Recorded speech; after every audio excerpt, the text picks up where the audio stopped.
নমস্কার প্রিয় বন্ধুরা, আবার আমি পৃথা ব্যানার্জি আপনাদের কাছে এলাম নতুন একটা ব্লগ নিয়ে।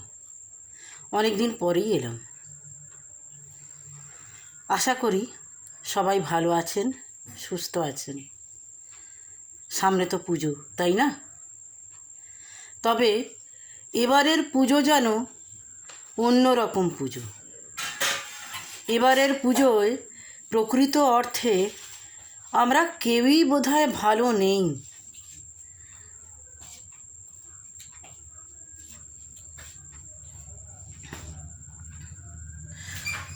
এতগুলো দীর্ঘ বিচারহীন দিন কেটে গেল। কি চেয়েছি আমরা সাধারণ মানুষেরা? ন্যায় বিচার, নিরাপত্তার আশ্বাস। এই চাওয়াটুকু তো আমাদের মৌলিক অধিকার, তাই না? কিন্তু কতদিন পরে যে আমরা আমাদের স্বপ্ন পূরণ করতে পারবো, আমাদের লক্ষ্যে পৌঁছতে পারবো, তা আমরা এখনও নিজেরা জানি না। তবু আমরা যেন আশা করতে, স্বপ্ন দেখতে ভুলে না যাই, এটুকুই বলবো। কারণ যদি ভুলে যাই তাহলে কিন্তু আমরা আমাদের লক্ষ্যে পৌঁছতে পারবো না। মনের মধ্যে সযতনে তাই এই আশাটুকু বাঁচিয়ে রাখতে হবে, ছোট্ট চারা গাছের মতো।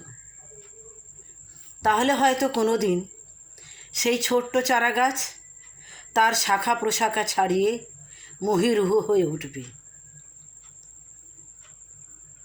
এই আশাটুকু নিয়েই তাই বিষণ্ণ মনে এই স্বপ্নটুকু বাঁচিয়ে রাখার আরতি জানিয়ে আমার আজকের নিবেদন।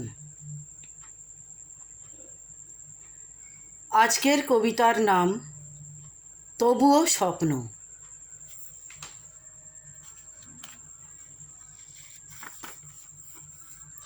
ধুধু মরুভূমিতে দাঁড়িয়ে আছে আমার মানুষ সত্তা।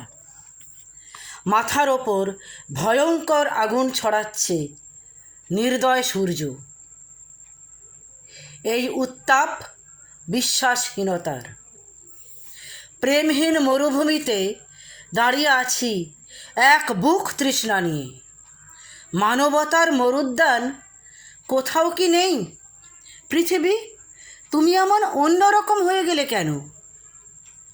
এখন মানুষের মনের চেয়ে বড় সাপদ আর নেই। লালসার দহনে দগ্ধ অন্তরের কোমল কোরকগুলি।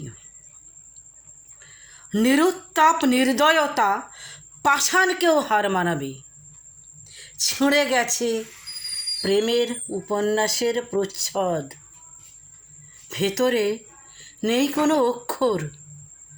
স্বার্থপরতা কি বদলে দিতে পারে সব কিছুই?